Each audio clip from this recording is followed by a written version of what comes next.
Assalamualaikum warahmatullahi wabarakatuh. Salam sejahtera bagi kita semua. Shalom, Om Swastiastu, Namo Buddhaya, salam kebajikan. Perkenalkan, nama saya Lisa Purwadi Junlim, siswi kelas 11 di SMA Negeri 1 Ciawi Gebang, Kabupaten Kuningan. Pemahaman akhlak sebagai pondasi utama.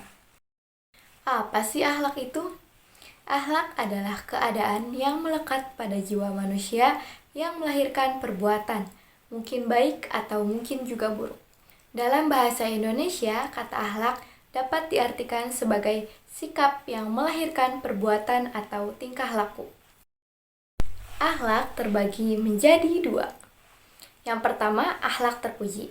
Akhlak terpuji adalah sikap atau perilaku sederhana, lurus, dan tidak berlebih-lebihan, baik dari segi ucapan ataupun perbuatan, yang sesuai dengan tuntutan agama dan norma-norma aturan yang berlaku. Yang kedua, akhlak tercela.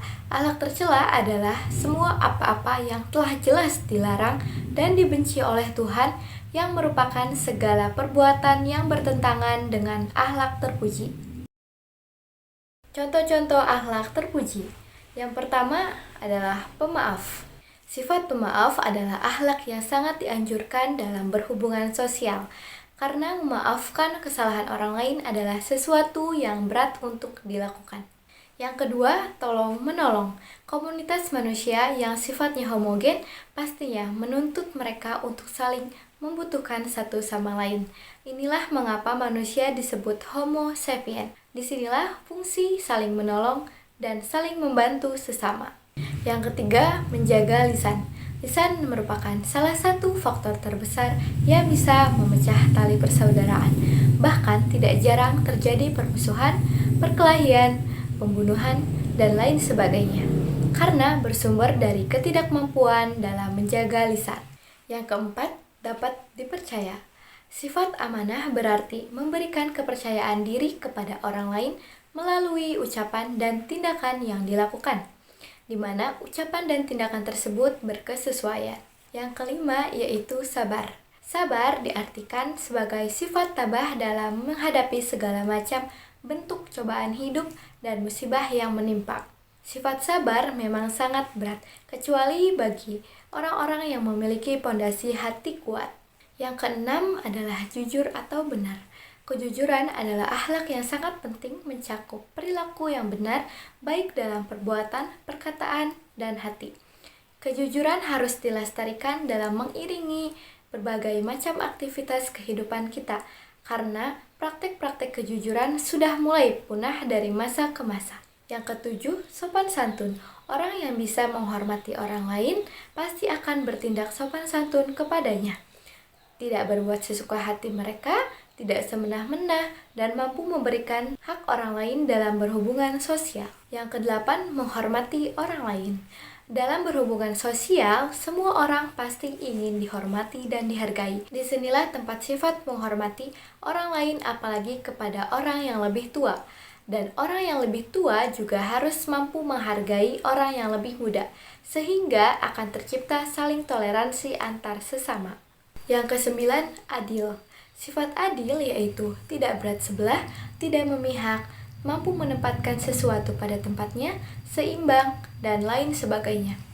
Sifat adil merupakan akhlak yang harus dimiliki oleh setiap orang, terutama bagi pemimpin, karena sifat inilah yang bisa menjadi salah satu faktor kerukunan dan kedamaian. Yang kesepuluh, syukur. Syukur diartikan sebagai wujud dari rasa berterima kasih kepada Tuhan atas segala rahmat dan nikmatnya. Wujud rasa syukur diungkapkan dengan perkataan, perbuatan, dan hati. Kemudian, terdapat juga contoh-contoh perilaku tercela. Yang pertama, iri hati. Iri hati adalah sifat tidak senang jika orang lain memperoleh nikmat. Misalnya, iri terhadap tetangga yang kaya atau iri terhadap orang lain yang sukses akan usahanya. Yang kedua, dengki. Merasa tidak senang melihat orang lain mendapatkan anugerah kenikmatan dari Tuhan, menginginkan agar kenikmatan tersebut pindah kepadanya. Selalu mencari kesalahan orang lain dengan menceritakan kejelekan orang lain pada masyarakat. Yang ketiga, buruk sangka, yaitu menuduh orang lain tanpa disertai bukti hanya dari menduga-duga. Yang keempat, fitnah atau adu domba, yaitu menyiarkan rahasia atau aib seseorang kepada orang lain padahal orang itu tidak pernah melakukannya. Dan yang terakhir yaitu khianat. Khianat ialah menyia-nyiakan kepercayaan orang lain. Teman-teman, ini adalah salah satu contoh penerapan sifat terpuji dan tercela. Pada gambar pertama, yaitu orang yang sedang membuang sampah pada tempatnya, ini merupakan sifat terpuji.